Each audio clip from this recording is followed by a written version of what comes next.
喂，老公，飞机落地了吗？项目临时取消了，我回家了。什么？项目临时取消了？你回家了？那你什么时候回家？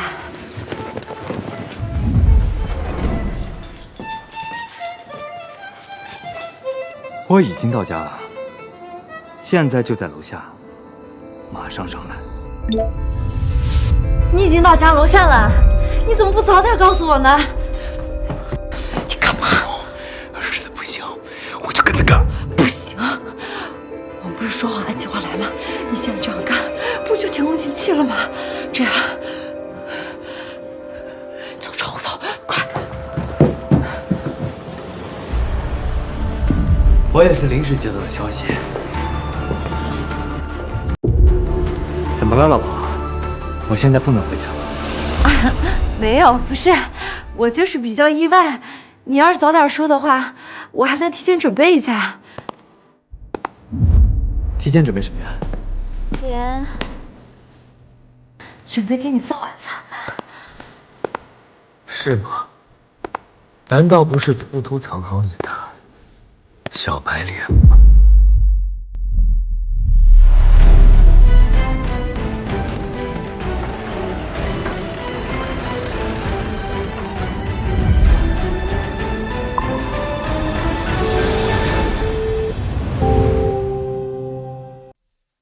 黄淑萍，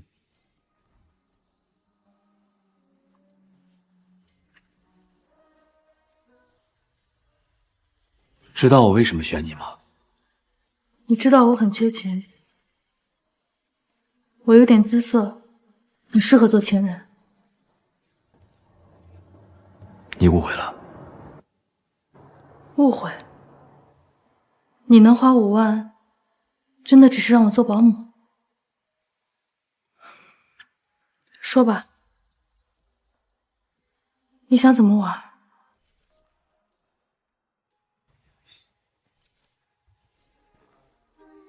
因为我们都被婚姻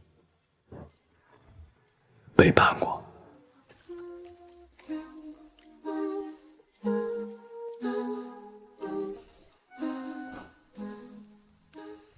老婆，我回来了。爸爸回来啦！星儿，哎呦，爸爸可想死星儿了。最近有没有听妈妈话呀？老公，回来了，出差忙了1周，辛苦你了。不辛苦。这次的项目虽然棘手，但报酬也挺丰厚的。我们的小家庭啊，又多了一笔资金。那也辛苦你了。应该的。我叫陈远，我有一个很完美的人生，年轻有为，在市中心开了间很大的公司。这是我可爱的女儿，这个是陪我长跑了10年，从校服到婚纱的老婆。星儿，你先自己去玩，爸爸换个鞋啊。快去，老公换鞋吧。好。哎，老婆，咱家换新拖鞋了。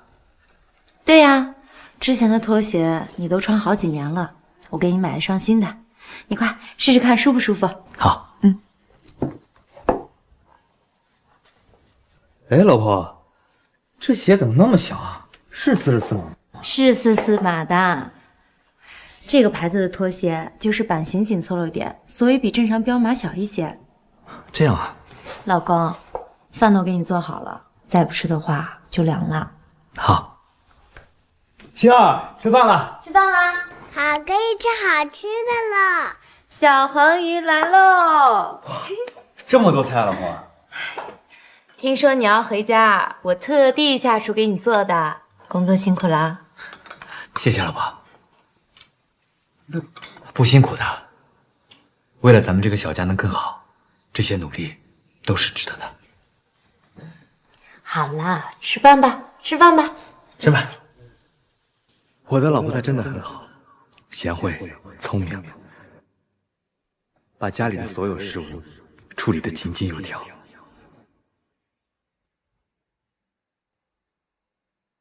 但她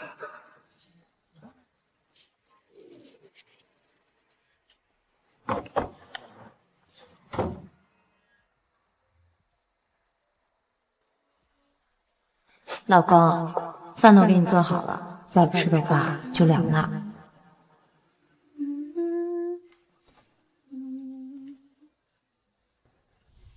哎，老婆，这鞋怎么那么小？是444码的。这个牌子的拖鞋就是版型紧凑了点，所以比正常标码小一些。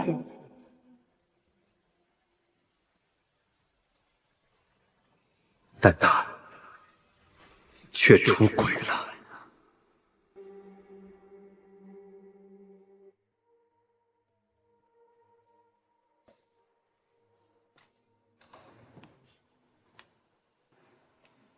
你好，请问你们这儿的避孕套哪个更好用啊？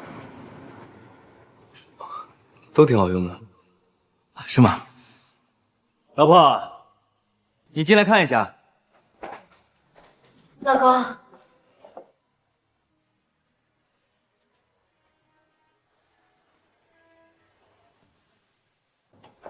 老公，老婆，今天晚上咱们用哪个牌子的避孕套好呀？老公，我觉得都行。都可以。两个都要了，多少钱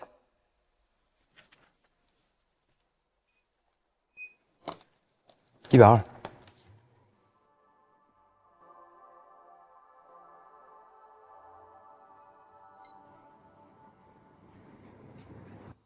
老婆，我忘了跟你说了，我下周一呢还得出一次差，这次去的远，在吴江。啊，怎么这么远啊？那边有一笔大单，酬金很高的，足不足300万。那你可要好好准备准备，争取拿下这单。放心吧，就算为了这笔酬金啊，我也得努力。毕竟，钱才是男人最重要的东西。没有钱的男人，狗都不如。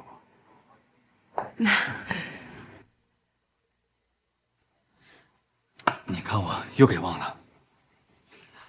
你上次不是跟我说你弟弟失业了吗？他那个房贷160多万，正好我这儿有一笔160多万的项目尾款，你先拿着给他用。是。他失业在家，压力很大的。好，谢谢老公。谢什么呀？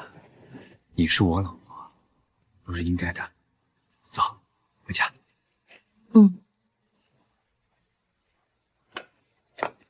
拜拜。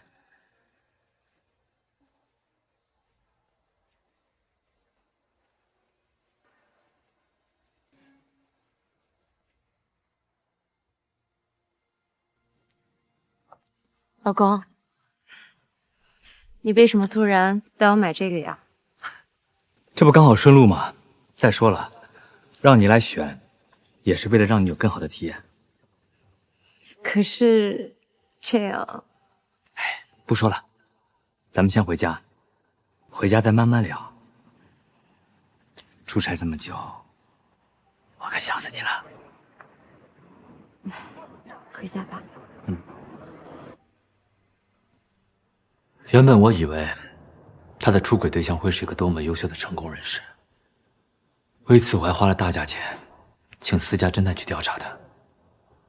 没想到他竟然是我楼下便利店的临时业务员，纹着纹身，染着黄毛，1个月的工资还没有我的零头多。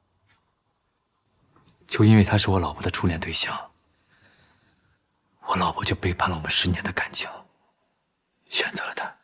所以，陈先生，你找我来，是想让我替你监视你妻子？现在监视还有什么用？事情已经发生了。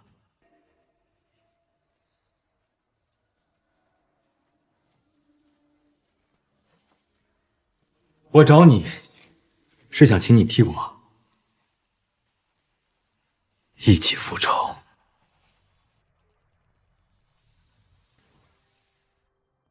你女儿有白血病，现在还躺在医院里，每一天都是一笔很大的花销。你调查我？不是调查，而是筛选。你跟我一样，都是被婚姻背叛的人。你的丈夫婚内出轨，卷走了你所有的钱，还留下了你病重的女儿。让你们孤儿寡母自生自灭。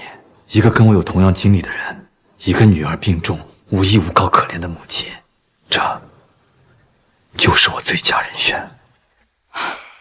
陈先生，很抱歉，你的遭遇我很同情，但违法乱纪的事，我是不会做的。我站在这儿跟你说这些，就证明我不是一个冲动的人，又怎么会让你去做违法乱纪的事情？黄小姐，我可以向你保证，事情的全部过程都在法律法规范围之内，你我绝对不会犯法。不犯法？跟我来。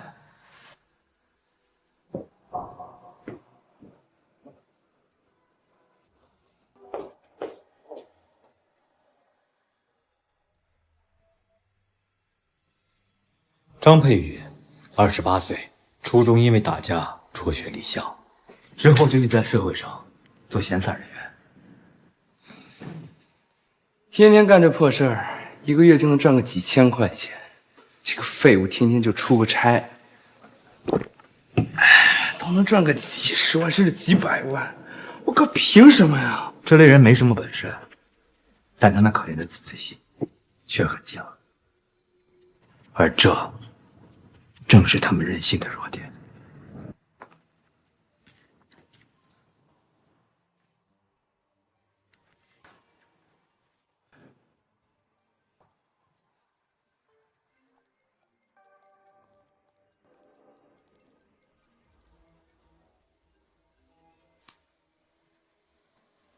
喂，喂，宝贝，你有空吗？我不是都跟你说了吗？我老公在家的时候，你不要给我打电话吗？哎呀，这不想你了吗？哎呀，好了，乖，等我老公走了，我好好陪你啊。行吧，但我要你穿上次那套啊！另外，你再给我点钱。我昨儿可都听着了，你老公给了你160万。好，你先撑这几天，等我老公走了，我就给你拿钱。好了，先不说了，我马上到家了，你别忘记把咱俩的通话记录都删了啊。啊，行行行，放心吧。听话。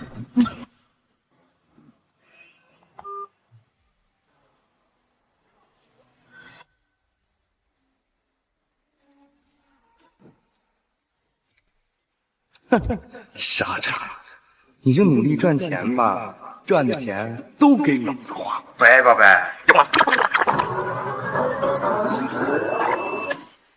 他们的聊天内容全都被你录下来了。没错，我在我老婆的手机上安装了窃听程序，他们所有的文字聊天、语音通话，我都能看到，并且全部记录了下来。等等，你有了这些聊天记录，不是已经足够证明你妻子出轨了吗？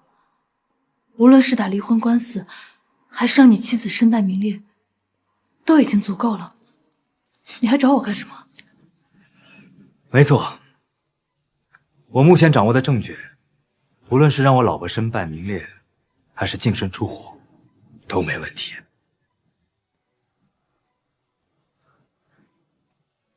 但我说过，我要的是复仇。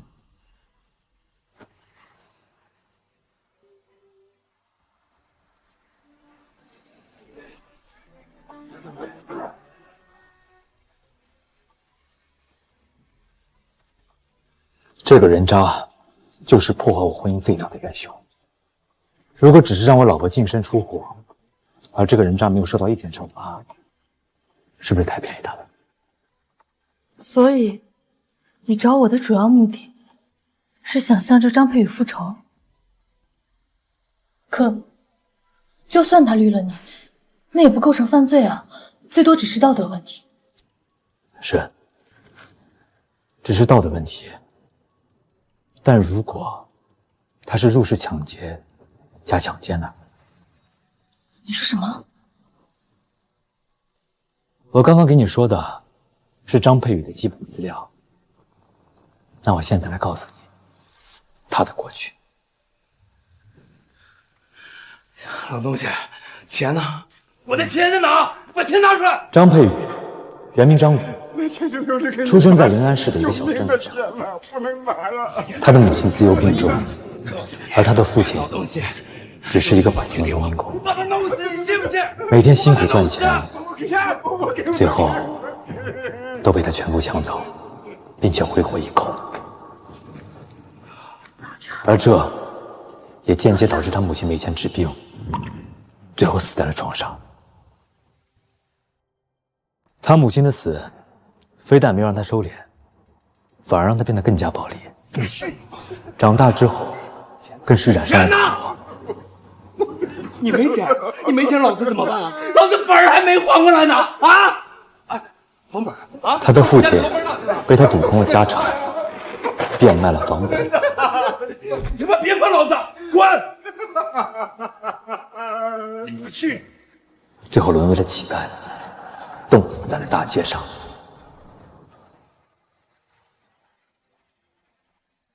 还真是个人渣。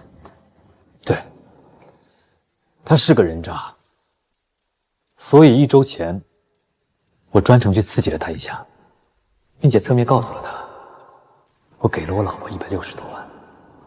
以他的性格和人生经历，面对这么大一笔钱，他肯定会忍不住的。这就是你的计划？引诱他去找你老婆要钱，让这个张佩宇背上入室抢劫和强奸的罪名。对。可是你有没有想过，不管是入室抢劫还是强奸，都必须得有你老婆配合才行，不然他就咬定自己就是出轨，怎么办？你放心，他一定会配合的。你就这么笃定？没错。我们在一起10年，我太了解他了。我不光了解他，我还了解他好面子的爸妈，包括他那个没用却又贪婪的弟弟。陈远啊，下次来能不能换个好点的车？换车？对啊，隔壁王海家他们过年过节串门走个亲戚，都是开一辆大奔驰。就是，我们家微微的条件可比他们好多了。你看，咱能不能换个更好的？我的老丈人他们一家是个普通的市井小民，好，我尽量。半辈子都生活在世俗观念的束缚之中。不要尽量，对于他们来说，现在就买。面子比什么都重要。好。陈远太有而我老婆也深知这一点。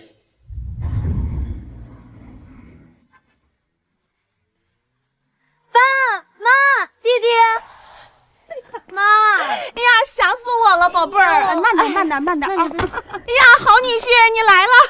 爸，今年公司收益是不是很不错呀？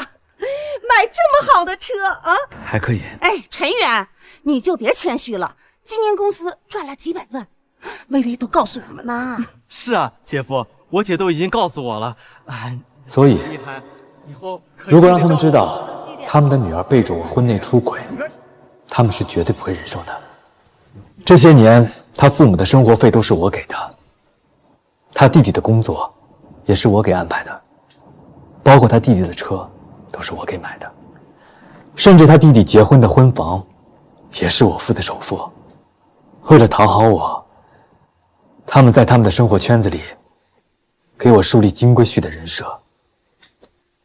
他们辛辛苦苦树立起来的门面，如果亲手被他们女儿打碎，比杀了他们还难受。我老婆是个聪明人，她会明白这一点的。我明白了，你是想借他们之手，逼你老婆就范。这计划确实可行，但入室抢劫加强奸可是要判死刑的，你这样会不会太狠了？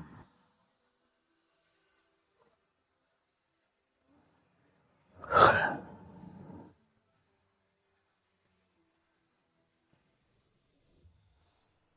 那如果我告诉你，他还想联合我老婆一起谋杀我呢？什么？宝贝，怎么样啊？我弟弟啊，是不是比你那个只会赚钱的废物老公厉害？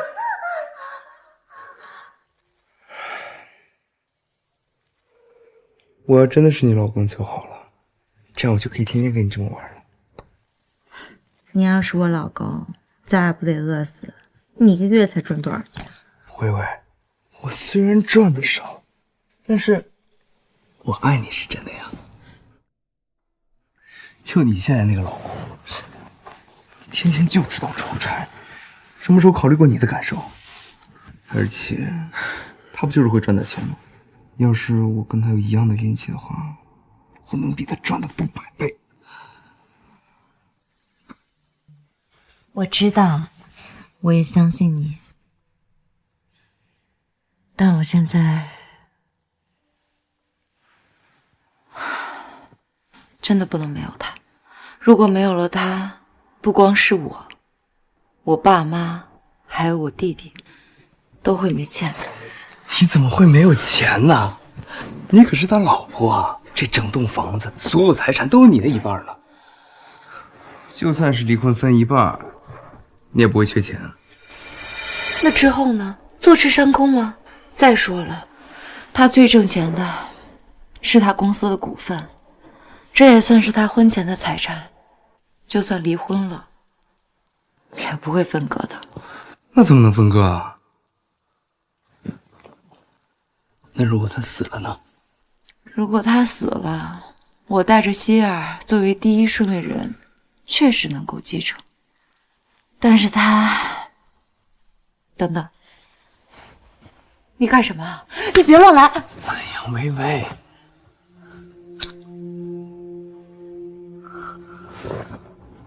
如果我做的事情是为了我们2个人好，这怎么能算乱来呢？而且，我听说唐景是个孤儿吧？如果我们……他们竟然真的想杀你！对，我是个孤儿，从一无所有打拼到现在这个地步，我费了多少心血。可现在突然有这么一个人，他什么也没做，就想霸占我的房子，抢走我的老婆，夺走我所有的财产，还要杀了我。你觉得我狠吗？不狠。可是，我觉得你也没有必要用这种过激的办法。万一有环节出现了纰漏，对你都是不好的影响。毕竟你事业这么成功，没必要犯这种险。是，理智来说，我确实不应该跟这对狗男女纠缠太多。我应该直接让我老婆净身出户，滚蛋就好。毕竟退一步海阔天空嘛。但是，我女儿今年才6岁，就算我争取到了抚养权，她总不能不认她妈妈吧？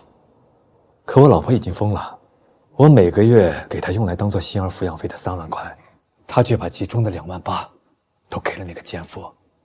如果我争取到抚养权还好，如果我争取不到，我女儿未来会过什么样的日子呀？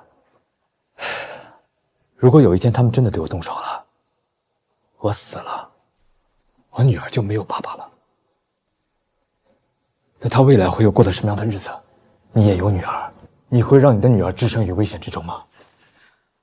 我不会。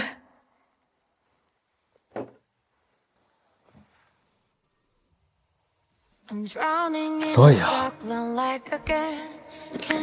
从真相摆在我面前的那一刻起，我就发誓，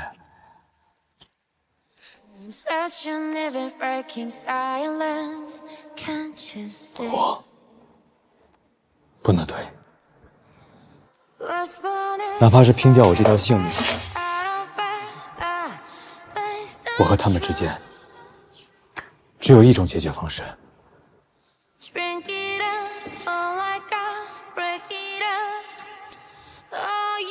不死。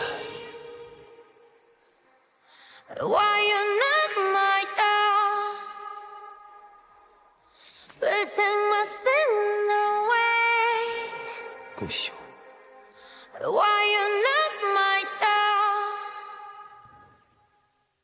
黄小姐，你可以好好考虑一下，只要你答应帮我复仇，除了那100万，我还可以动用我所有的人脉，帮你在全球范围内找到最好的医疗团队，帮你女儿治病。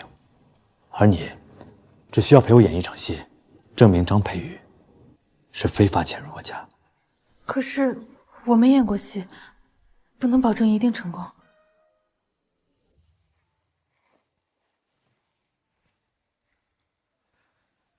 你只需要听我安排就好。就算计划失败，那100万以及你女儿后续的治疗费用，我依旧会履行。好，陈先生，我答应你，你准备怎么做？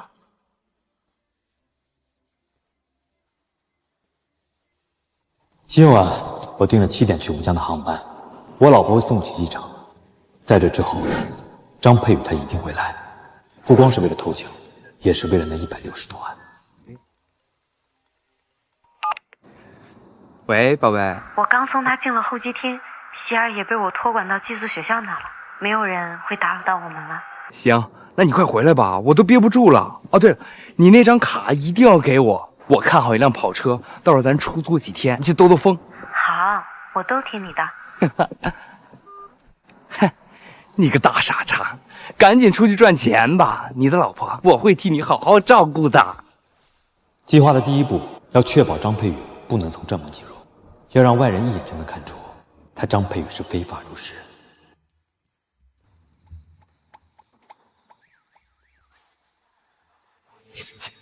你真当我没办法？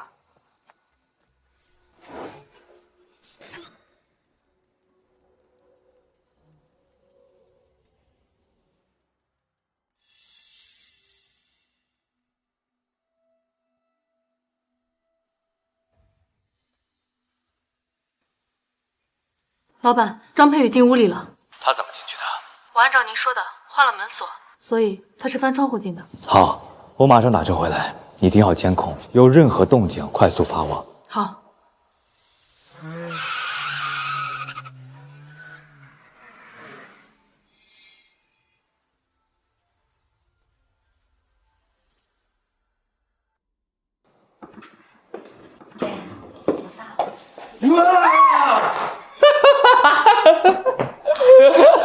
你干嘛？吓我一跳！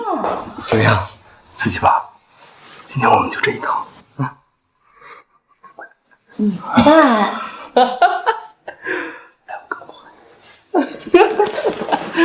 干嘛了？喜欢玩花样？好，我会让你们这对狗男女后悔的。喂，爸，晚上好啊！我有个惊喜要告诉你们。计划的第2步，由我联系李薇薇的父母，邀请他们来我家，并且告诉他们，我可以帮他那失业的儿子垫付房贷。哎，女婿来电话了。喂，陈远啊。爸，我听薇薇说李华最近失业了，那他的房贷还欠银行160多万呢吧？正好最近我手头上有一笔尾款，差不多160多万，我准备先拿给李华用，防止他断供，影响征信，也能减少银行利息。什么？160万？你要先给李华用？对呀，钱我已经给薇薇了，我让她直接给李华。你们不知道吗？这没有啊，薇薇也没跟我说这事儿啊。哦，她没说啊。那她应该是想给二老一个惊喜。那这样吧，你们也别问她了，今天晚上就一起来我家吧，叫上李华他们一家子，咱们正好一大家子一起吃个晚饭，你们看怎么样？好啊好啊，我现在就去叫李华他们。好，那就这样。哎，好。人在兴奋至极的时刻，真是太好了，就转瞬坠入地狱。这种强烈的落差足以击垮任何人，而这也是我对付李薇薇的最大筹码。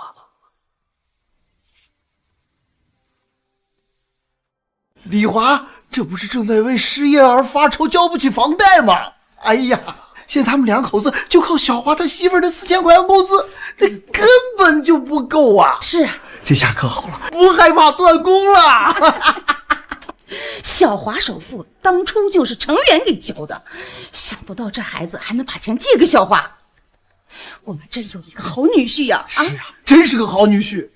赶快，你收拾收拾，去女婿家一起吃顿饭。我现在就去叫李华他们。好，我这就收拾。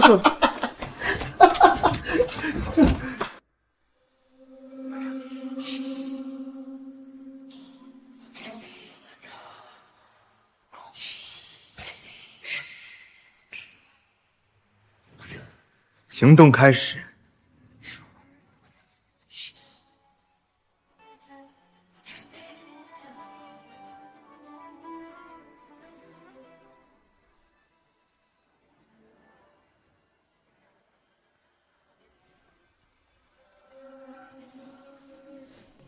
老婆，准备好踏入我精心为你准备的陷阱里吗？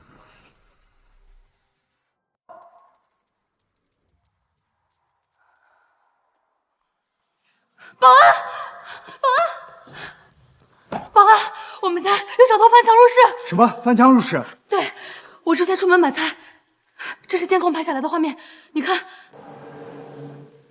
多少号楼101号，我们家夫人现在还在里面。101号楼有小偷翻墙入室，做来人支援下。这卡终于是我的了。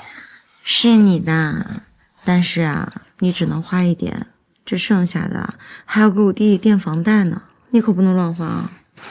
房贷这个东西，什么时候给你弟弟都可以。你把这个卡给我，我带你去赚笔大的，顶多7天，直接翻本。7天翻倍？你怎么赚呀？哎呀，你相信我就得了。等我赚了钱，我肯定不会亏待你的。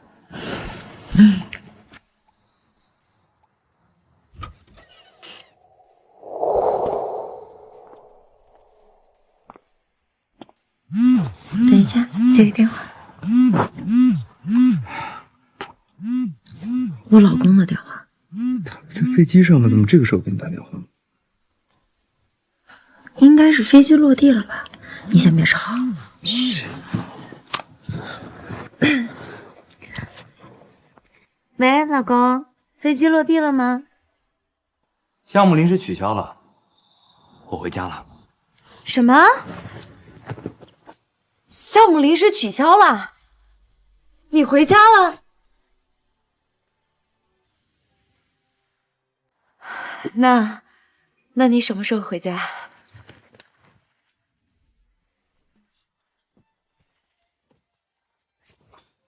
我已经到家了，现在就在楼下，马上上来。你已经到家楼下了，你怎么不早点告诉我呢？你干嘛？实在不行，我就跟他干。不行，我们不是说好按计划来吗？你现在这样干，不就前功尽弃了吗？这样，走窗户走，快！我也是临时接到的消息。怎么了，老婆？我现在不能回家吗？啊，没有，不是，我就是比较意外。你要是早点说的话，我还能提前准备一下。提前准备什么呀？提前准备给你做晚餐吧。是吗？难道不是偷偷藏好你的小白脸吗？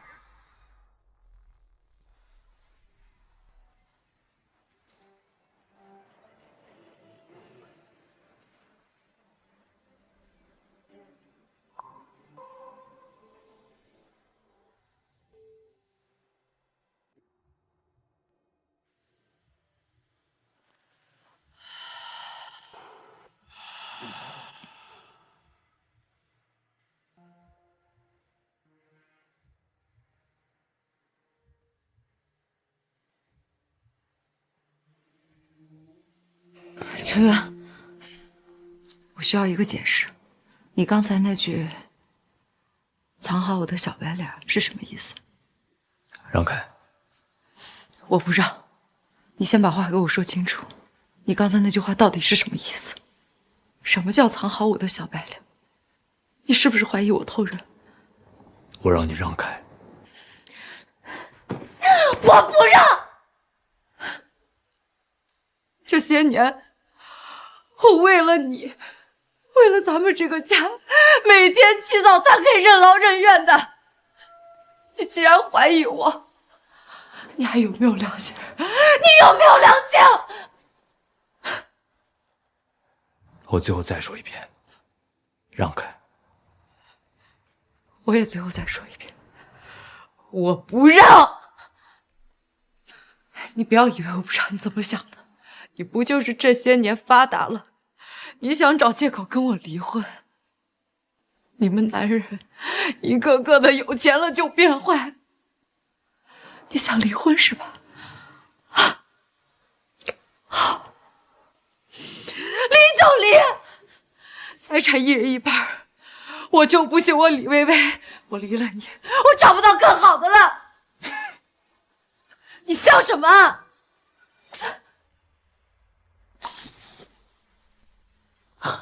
你觉得我陈远没有十足把握会来抓你的钱吗？等等，就是那个人，偷偷翻身我家，快别让他跑了！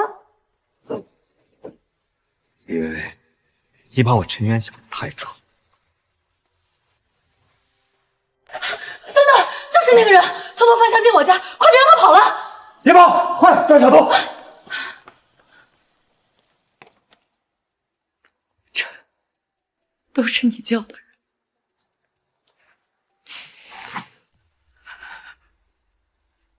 陈远，我真没想到你居然这么处心积虑的来对付你的妻子。闭嘴！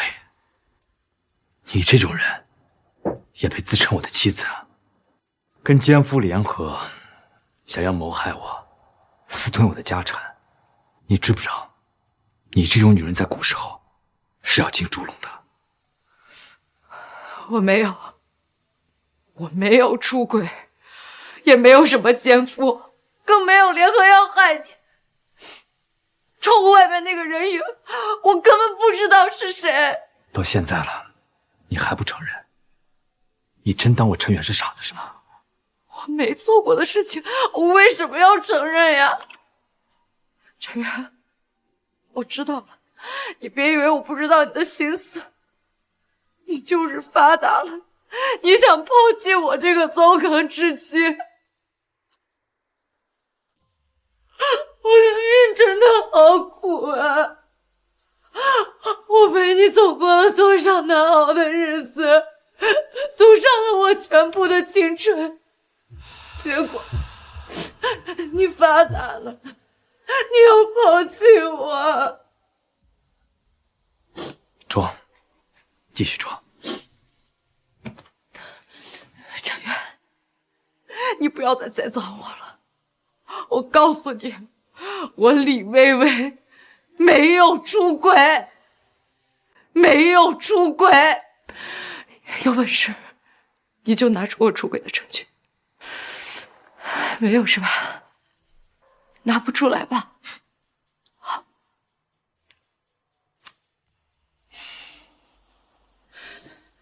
大家快看，盛世集团的总裁就是这么对他陪他同甘共苦多年的老婆的。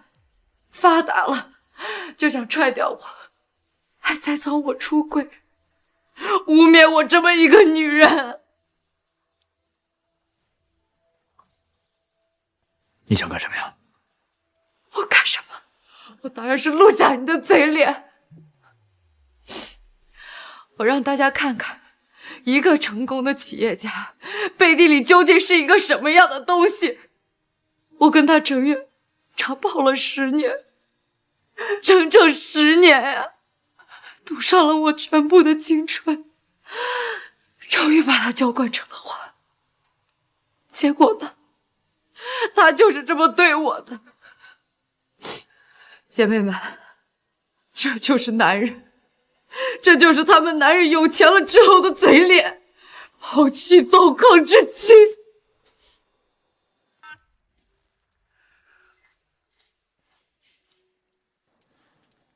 李薇薇，你真是让我见识到了什么叫人不要脸，天下无敌。被我捉奸在床，你还能反过来倒打一耙？谁被你捉奸在床了？你捉到什么了？这个房间里从头到尾就只有我一个人，窗户外面都是假的，都是你安排的人。还不承认是吧？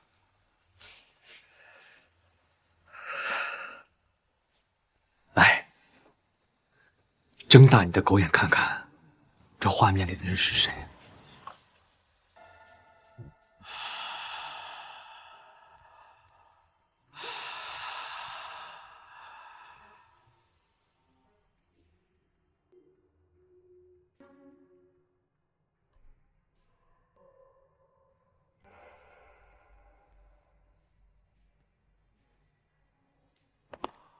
你的手机，还有这个屋子，我都装了监控。你的一言一行我都看在眼里。告诉我，这是不是证据？说话！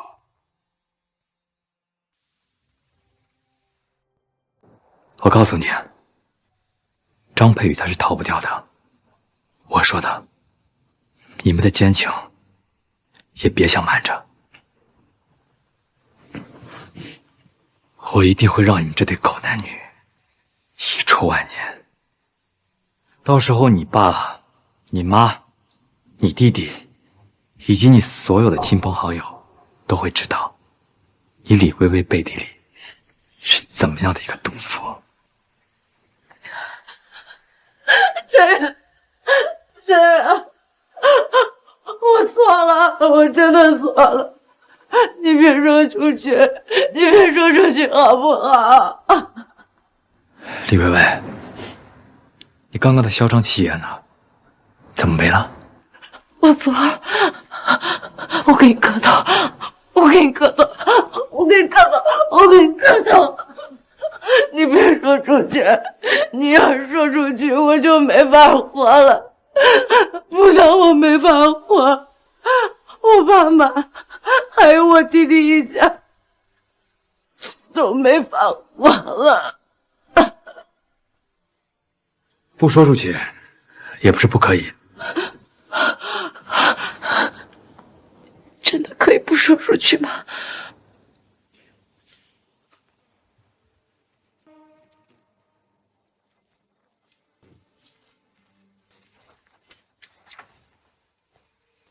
把它签了。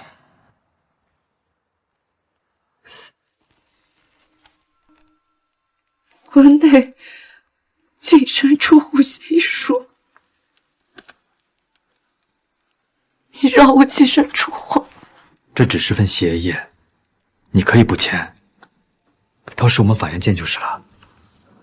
不过，以你婚内出轨，还有联合张佩宇谋杀我这件事情来说，这官司你必败，到时候就不是净身出户那么简单了，你还要背负刑事责任，以及所有骂名，遗臭万年。不过我劝你啊，最好快点做决定，要不然等会儿你爸妈以及你弟弟他们一家来了，你想签可就没机会了。什么？你还叫我爸妈，还有我弟弟了？不然呢？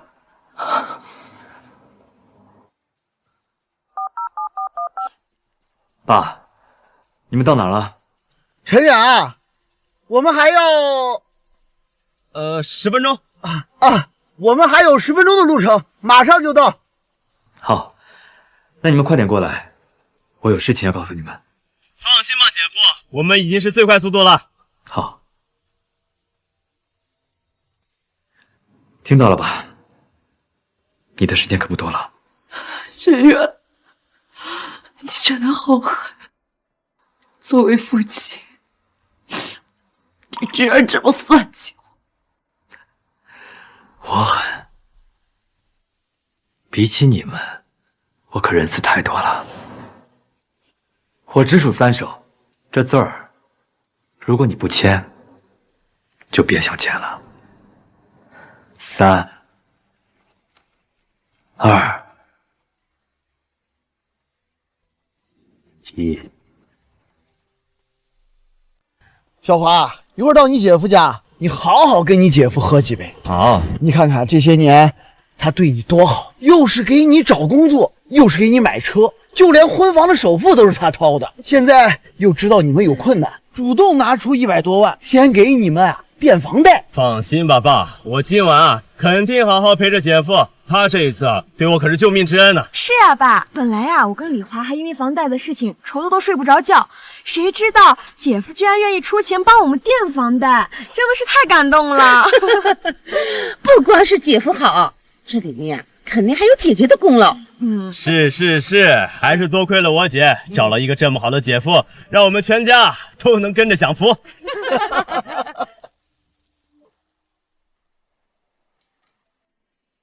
陈远，我听你的，签了这份协议后，你别把这事说出去。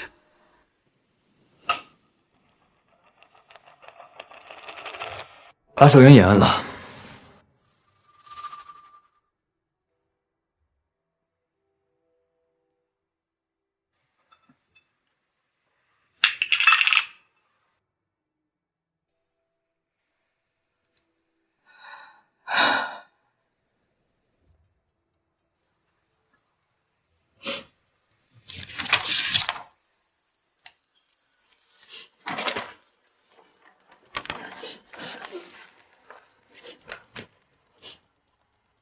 把头抬起来。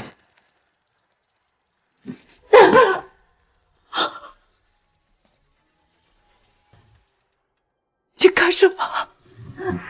当然是干你！我不是已经签了协议吗？是，你是签了协议，但是我没有说过签了协议就放过你吧？签协议，只是想看看你的诚意。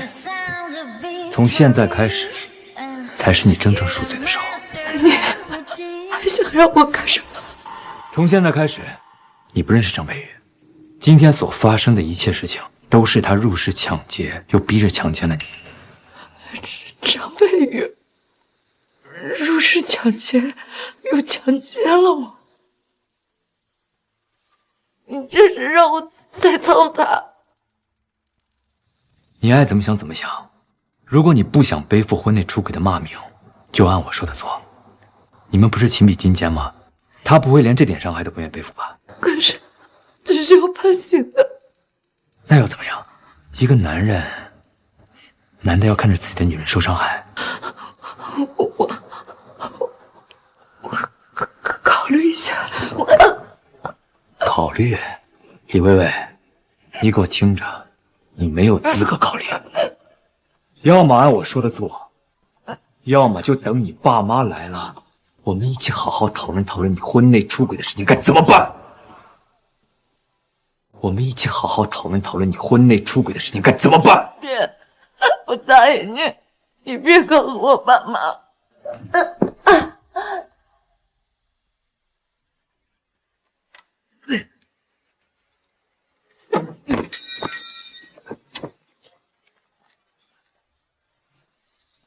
妈的，竟然让他跑了！没事，跑就跑吧，没人受伤就好。哎，你们快看，这刀是他刚才扔的吧？哎，我刚才听到一个掉地上的声音，显然是把刀。快报警吧，这货是持刀入室盗窃了。你们先报警吧，顺便在这看好现场。我先回家看看我家夫人。好，你快去看看，可千万别出什么事。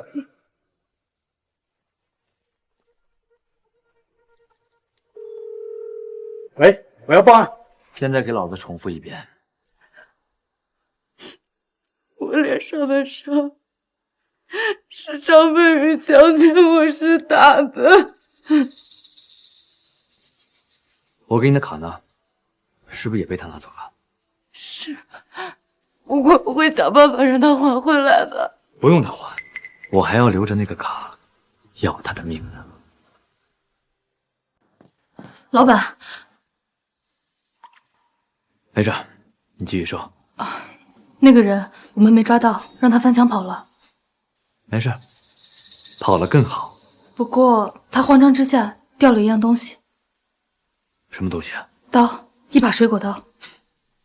太好了，本来还担心他不能死透，这下好了。陈远，你当真要赶尽杀绝吗？怎么，舍不得？没有。我看你就是舍不得。没有。等我接完电话再处理。喂，女婿，我们都到你们家楼下了，怎么没有看到你们人呀？怎么连灯都没有开啊？爸，家里出事了，我们马上下来。正好，人都来了，你不是舍不得吗？那你就当着你爸妈，还有你弟弟他们全家的面，告诉他们，你是怎么婚内出轨，又是怎么布局谋杀亲夫的。爸，我不要。晚了，你答应我不说出去的。小黄，带我老婆下楼。走，下楼吧。不要，不要！不是聚餐吗？怎么什么也没准备？是呀，人也不在。等一会儿你姐夫下来就知道怎么回事了。对对。哎，陈远，姐夫，爸妈，你们可真是养了个好女儿。陈远，你这话什么意思啊？是呀，发生什么事儿了？让你们女儿自己说。微微，你这怎么了？微微，怎么回事？这脸上的伤啊，这伤到底怎么回事？妈，我被入室抢劫了，还被人强奸了。什么？计划的第二部分，就是等李薇薇签完净身出户协议之后，让她自己说谎，栽赃张佩玉入室抢劫，并且强奸了她。只有这样，我们才是最安全的。到时候，即便她想翻供，也不会有任何机会，因为这一切都是她自己的诬告，她不可能推翻自己的话。姐，这哪个畜生干的？我一定弄死他呀！我，从现在开始，你不认识张佩玉。今天所发生的一切事情，都是他入室抢劫，又逼着强奸了你。张佩玉入室抢劫又强奸了我，你这是让我栽赃他。你爱怎么想怎么想。如果你不想背负婚内出轨的骂名，就按我说的做。你们不是情比金坚吗？他不会连这点伤害都不愿背负吧？今天我一定会让你们这对狗男女遗臭万年，让你爸、你妈、你弟弟，还有你所有的亲朋好友都知道，你李薇薇背地里到底是个什么样的毒妇。我不知道，就是一个蒙着面的黑衣人，他拿着刀冲向我，要挟我交出银行卡。我按他说的做了，可我却被他给玷污了。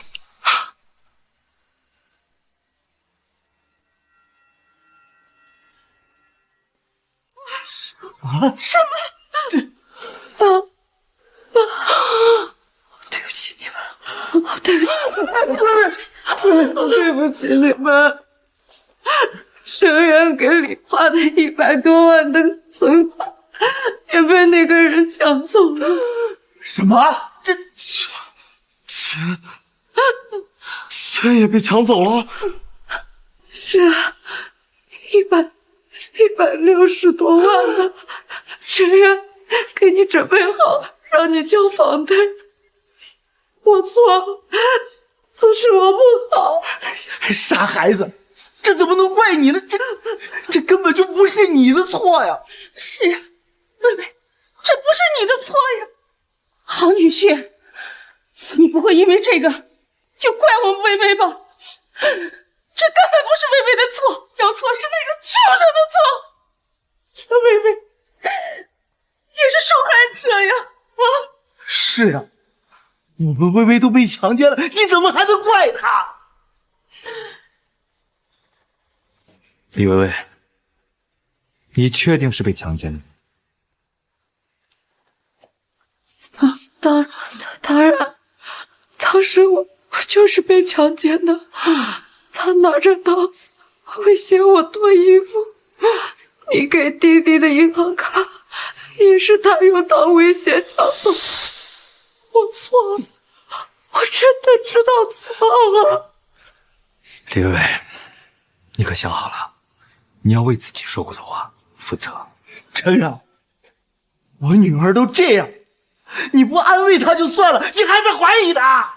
是啊，姐夫，出了这种事怎么能怪我姐呢？要怪只能怪那个抢了权的畜生呀！爸妈，是，我是不该告薇薇，但是我听到了很多传言，他们说薇薇在外面跟别的男人有一腿啊，就包括我给李华的钱，也是她主动给别人。姐，这是真的假的？我没有，我是被逼的，又是被入室抢劫，被强奸的。陈远，你到底要干什么？李薇薇，我希望你说的是真的，要不然我一定会让你后悔的。够了！我女儿说是入室抢劫，就一定是入室抢劫。是啊，陈远，我们的女儿，我们还是了解的，她不会干出那种红杏出墙的事儿。是啊，姐夫，我们家好歹是书香门第，我姐她不可能干这种事情的呀。陈远，我女儿被人入室抢劫，还被强奸了，你作为丈夫，应该支持她、理解她，你怎么能够指责她？是啊，陈远，你这孩子怎么能这么对她呢？爸，别怪是我没有护好我自己。你不用替她解释，陈远，今天这事儿，你必须给薇薇一个道歉，要不然这事儿今天就没完，她才是受害者。是啊，我们薇薇才是受害者。爸，对不起啊，是我有点着急了。小黄，以后没有确切的消息不要造谣。今天的事情是薇薇被入室抢劫和强奸的。什么？是你说我们家薇薇婚内出轨？你怎么能说这话呢？如果我女儿真的婚内出轨，我一头撞死到这儿！老公，可是这够了，没有可是，就这么定了，以后别再说了。等李薇薇当着她父母的面撒完谎之后，我会反过来说她出轨，到时候需要委屈你一下。啊？你不是要逼他说自己是被张佩宇强奸的吗？怎么目的达到了，你又反过来说他出轨？因为等张佩宇被判死刑，执行完之后，就轮到他李薇薇了呀。到时候就是因为李薇薇害怕婚内出轨的事情暴露，从而诬告张佩宇，导致张佩宇死的。这还真是好计策。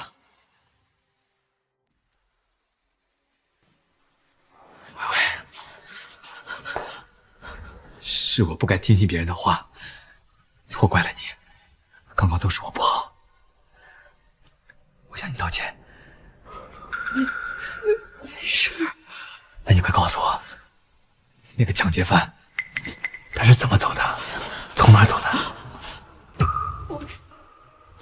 他可能是听到有动静，就翻着窗户跑了，可能是从窗户走的。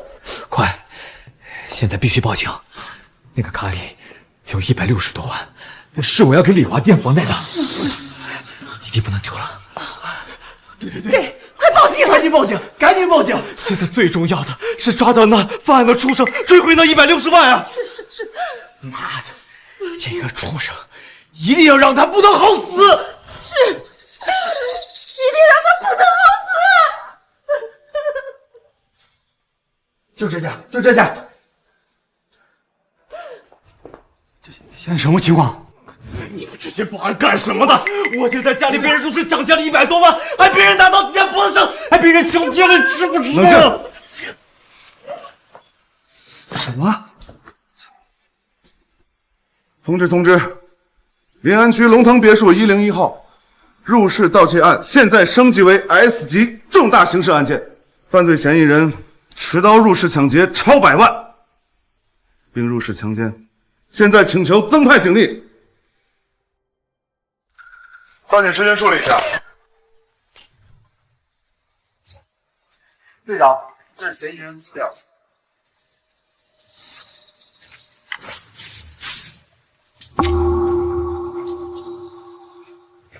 没事没事，一定会抓。警官，怎么样？根据小区的监控判定，我们已经锁定了嫌疑人。我想和你们确认一下，在此之前，你们是否存在认识关系？不认识，我们之间不认识。是吗？那你……我认识，我见过他。1周前，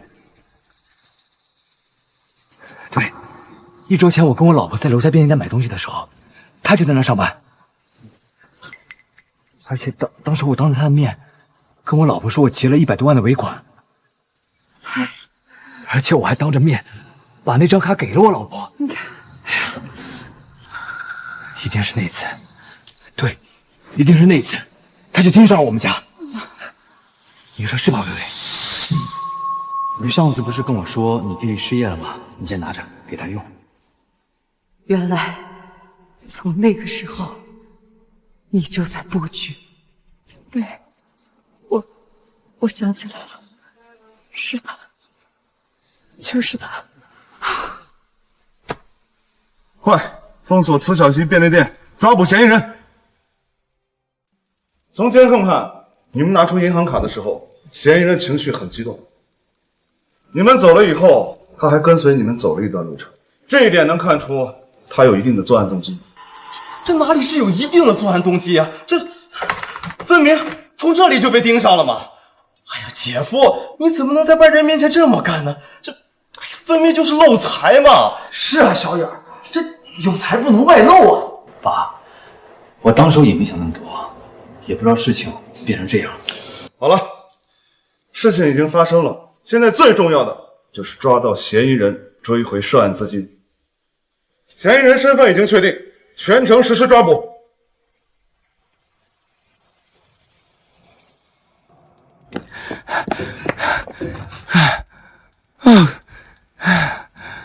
差点被那个废物给抓着了，下次去薇薇家可就麻烦了。哎，算了，不管了，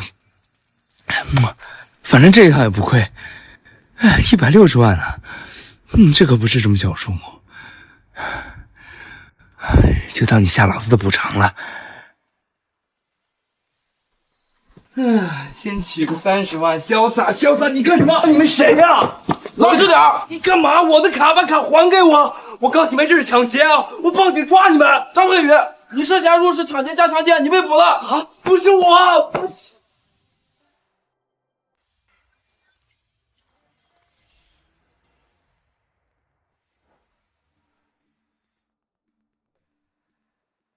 薇薇，今天的事情就全靠你了，一定不要心生怜悯，放过那个畜生，把他对你犯过的罪行全部说出来。是啊，姐，一定不要心软，有什么说什么，夸大点说也行，一定让这个畜生付出代价，最好啊还能判个死刑，还有那160万一定要追回来啊！对，没错。除此之外啊，还要问他要赔偿，问他要精神损失费。昨天晚上我跟你妈都查过了，这种事儿可以找犯罪人追加赔偿。姐，多要点，一定要多要点，先判那个畜生死刑，然后把他的钱全都拿回来啊！小华说的对，把那个畜生判死刑，等那个畜生死了，我们就可以把这些钱追回来，到时候把这些钱都给小华。小华这些年辛苦了，又是房贷又是生活的，而且这些天为了你的事情跑东跑西忙忙碌碌的，我们做姐姐姐夫的应该多帮帮他。姐夫，这哪里的话，为姐姐姐夫办事一点也不辛苦。哎，大婶，你们怎么来了？哎呀，这不是听说薇薇她出事了吗？我们来现场看看怎么处置那个犯人。对，我们就是看看怎么处置这个犯罪人的。哎，你家女儿这事儿呀，我们村儿都知道了，但是我们大家伙呀都很担心，现在呢都等着消息呢。老李呀，你们家出了这么大的事儿，怎么不说呢？幸好你女婿啊跟我们说了一下，不然我们这群街坊都不知道这个事儿。爸妈，微微被强奸这件事情，我担心有人说闲言碎语，所以我就把街坊邻居都叫过来了。等大家看完审判过程之后，咱们村里的人就都知道，咱们微微是被人强奸的。以后就不会再有不长眼的乱传谣言，破坏咱们微微的名声，是吧，微微？是。哎呀，放心，我们都知道了。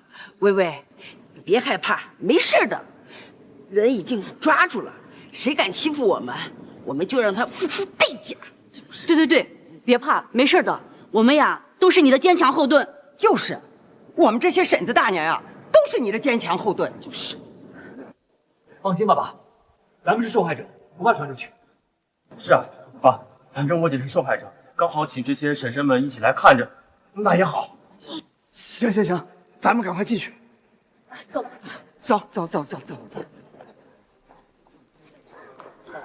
微微，你快告诉他们，我没有入室强奸，我也没有入室强奸你，咱俩的关系都是你自愿，哪有那张银行卡都是你自愿给我的，你快点！闭嘴！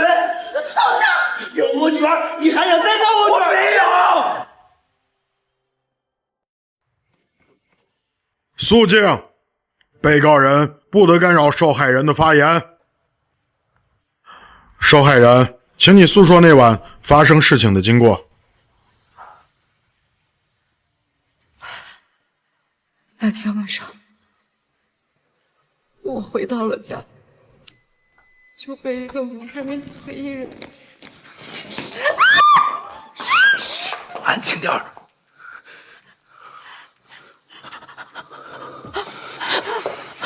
银行卡呢？银行卡在哪？什么银行？就以前老公给你的银行卡，有160万那个银行卡。别给我装不知道。赶紧拿给我，不然我弄死你！后面我答应了他，说去卧室给他拿银行卡。我给，就在楼上卧室。带我去拿，别给我耍什么花样！快去！进去。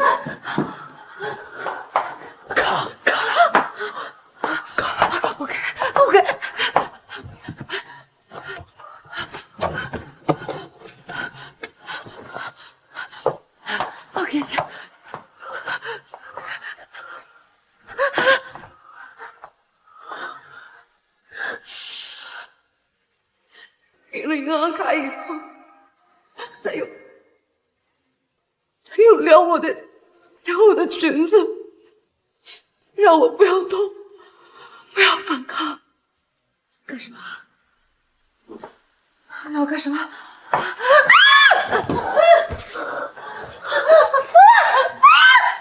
你放心，我很快的。3年之后，我就被他你他妈敢坑老子！微微，你他妈坑我！李微微，你撒谎！明明是你勾引的我！你个这个贱人！都是你妈！我操你妈！受害人，你还有什么要补充的？没有。有，审判长，我强烈建议判他死刑。没错，判他死刑，立即执行。死刑！死刑！死刑！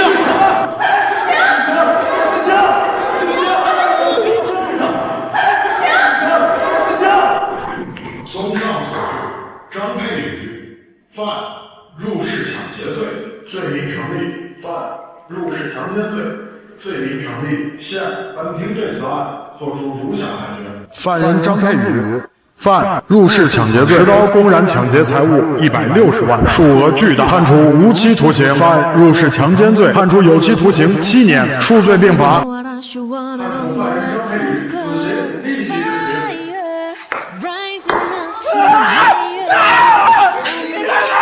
我都没放过你！你李薇薇，我走没我都会放过你！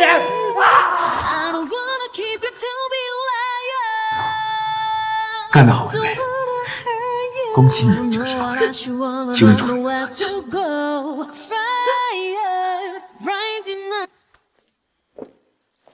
老板，张佩宇已经执行死刑了，因为无父无母，所以现在骨灰都没人认领。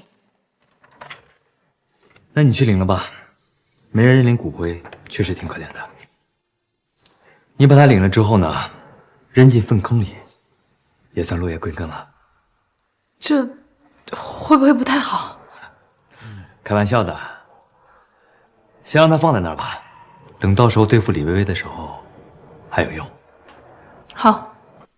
陈远，你这是什么意思？你为什么给我寄这种东西，还让我签字？我什么意思啊？离婚协议书当然是用来离婚的呀，我还能什么意思啊？离婚？你不是说我帮你栽赃张佩宇，你就不会把这件事情告诉任何人吗？李薇薇，首先那件事情我并没有说出去，我只是想离婚。其次，请你注意自己的言辞，我从来没有要求你帮我栽赃过张佩宇，是你自己要去栽赃的。而且那天晚上，当着你父母的面，我也问过你，是你自己说的，是张佩宇入室抢劫并且强奸了你，对不对？你无耻！我无耻。到底谁他妈无耻？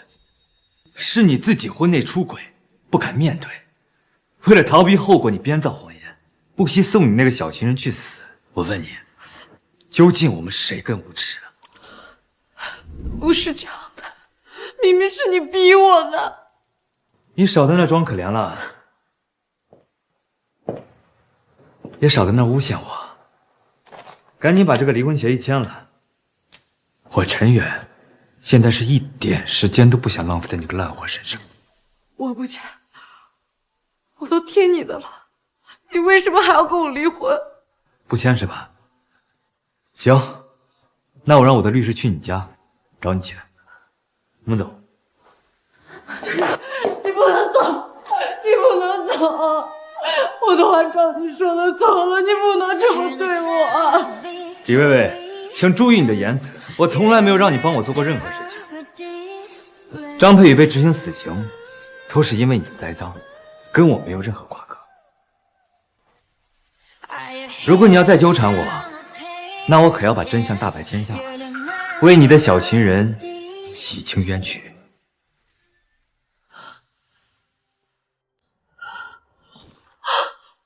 你疯了！如果你这么做的话，也会吃不了兜着走的。我为什么会吃不了兜着走啊？栽赃张佩宇的人是你，在法院说谎的人也是你，是你自己害怕婚内出轨的事情暴露，所以你才这么干的。我也是受害者。我们走。陈远，你不是人。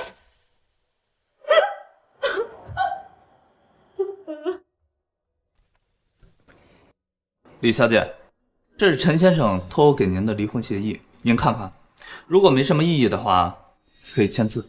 什么？他要跟我女儿离婚？不行，我不同意。姐，这怎么回事啊？陈远与李薇薇达成一致约定，双方就此离婚。李薇薇自愿净身出户，这什么跟什么呀？我们家薇薇什么时候跟他达成约定了？这还自愿净身出户？狗屁东西！他肯定是觉得我们家薇薇被强奸了，所以他现在就不想跟我们薇薇过了。不行，我得去找他。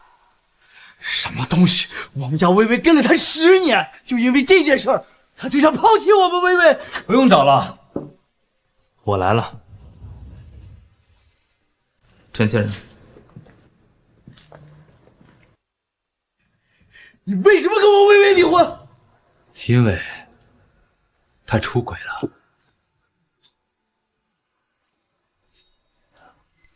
你说的什么鬼话？我们薇薇什么时候出轨了？陈远，我们薇薇平日里对你不薄，更是陪着你从一无所有的穷小子打拼到今天，你怎么能这样对她？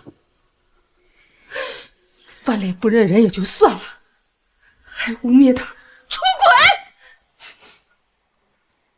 我污蔑她？我不管，你就是污蔑。陈远，你不仅污蔑我姐，还骗我。那160万，你一直说给我，到现在都没有给我，害得我都没心情找工作，连房贷都逾期了。你房贷逾期也怪我，你不知道找个工作还房贷吗？不怪你怪谁？你当初明明说好的，先给我垫房贷，我才没着急去找工作的呀。我说给你垫房贷，你就不工作了？怎么？你是想拿着我的钱就他妈退休啊？那我是给你垫房贷呢，还是给你付房贷啊？我不管，总之你是我姐夫，你就应该给我出钱。我是你姐夫，就应该拿钱给你。丽华，你还要不要脸？你是不是忘了，你的车子是我给你买的，就包括你房子的首付也是我给你付的。爸在那儿呢，我不是你爸。哎呀，姐，你说句话呀！他都要跟你离婚了，你怎么一声不吭？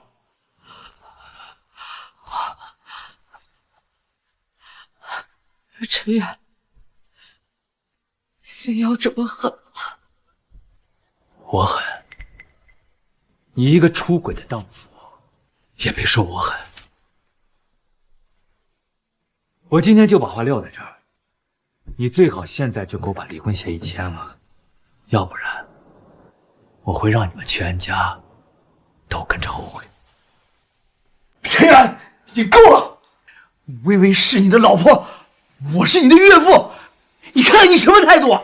岳父，我看你们家还没有弄清楚现在的形势，是不是非要我撕破脸，把真相扔在你们面前，你们才死心啊？行啊，真相来拿出来，我看你到底能拿出什么东西？你倒是拿出来呀！爸，我家还不行。薇薇不能签，薇薇，这可是净身出户的协议，你要是签了，什么东西都没了。事先声明一下，净身出户协议早就签好了，出发条件是，只要陈先生要离婚，李薇薇女士随时都要净身出户。什么？你不就是个律师，你还想吓唬我？我女儿根本就不可能签这种协议。就是，我姐不可能签这种协议。怎么不可能？她如果不签，我怎么帮她隐瞒婚内出轨的事情？薇薇，你跟妈妈说，这到底是怎么回事？你真的签了这个协议？你倒是说话呀！这都到什么时候了，你还想对我们隐瞒吗？什么？你真签了？姐，你糊涂啊！你怎么能签这种东西呢？你签了，离婚了就什么都得不到了呀！你到底在想什么？这种东西也能签吗？那我来告诉你们，他到底为什么要签？因为他是一个不守妇道、婚内出轨的贱货，被我发现了，求我不要说出去，所以他才会签。薇薇，你真的干了那种事儿？爸，你别问了，我错了，我真的错了。薇薇，你怎么能干出这种事儿啊？你真是家门不幸啊！我怎么生了你这种不要脸的东西？你怎么能干出这种事儿？姐，你怎么样？现在可以签字了吗？趁我还没有把事情说出去之前。不签！陈远，就算我女儿出轨了，就算我女儿做了对不起你的事儿，他也不能净身出户，最多你少分他一点财产。对，没错，最多少分一点家产。少分一点家产？你们在想屁吃啊！我1分钱都不会再给你。陈远，就算微微对不起你了，可是他陪了你10年呀，你就这么的不讲情分吗？情分？笑话！他婚内出轨的时候，想过我们之间的情分吗？他跟他那个贱人情妇一起谋划杀害我的时候，想过我们的情分吗？现在跟我说情分，做梦！什么？他谋划杀你？我现在改变主意了，我不仅要让他净身出户，我还要把之前给你们李家的所有支持，包括给李华的车，还要给他付的首付，我都要全部拿回来。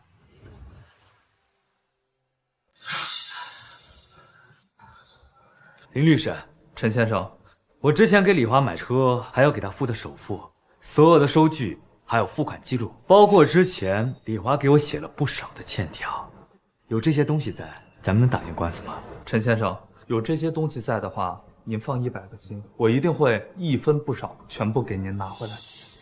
好，现在你律师函告他们。姐，你快劝劝姐夫啊！他疯了，他竟然要回之前给我的东西。小花，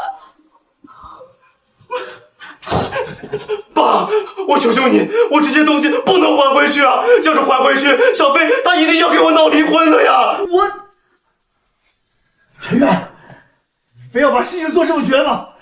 你非要跟我李家撕破脸皮吗？我这还叫绝呀？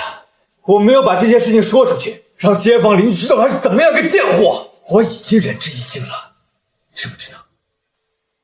我更别说你女儿还把他那个贱人情夫栽赃成了抢劫强奸犯，判了死刑，到现在还尸骨未寒呢。什么？微微，你怎么能干这种蠢事啊你！月明，怎么了？月明，你们想一想，如果我把这件事情说出去，他就算不是一命赔一命，也至少要做个几十年的。真的，我离婚，你别再说了。早这么做，我也不会说这么多。林律师，剩下的就交给你了。你要记住，要把我曾经给出去的所有东西，全部帮我拿回来。陈先生，您交代给我的任务已经全部完成了，收回的账目有欠款70万、房产1套、宝马牌、小轿车1辆。干得不错，送你了。送我了？我对二手车没兴趣，出去试试。好。到最后，你还是心软了。心软？我哪里心软了？没有继续对付你的前妻啊，只是把账要了回来，就放过了他。我还以为你会像对付张佩宇一样，跟你前妻不死不休呢。你误会了，我没有说要放过他，我只是不想让我女儿觉得置她妈妈于死地人是我。不是你，那还能有谁？是你。我？没错。计划的下半部分，需要你去揭开李薇薇诬告张佩宇的真相，证据和资料我都给你准备好了。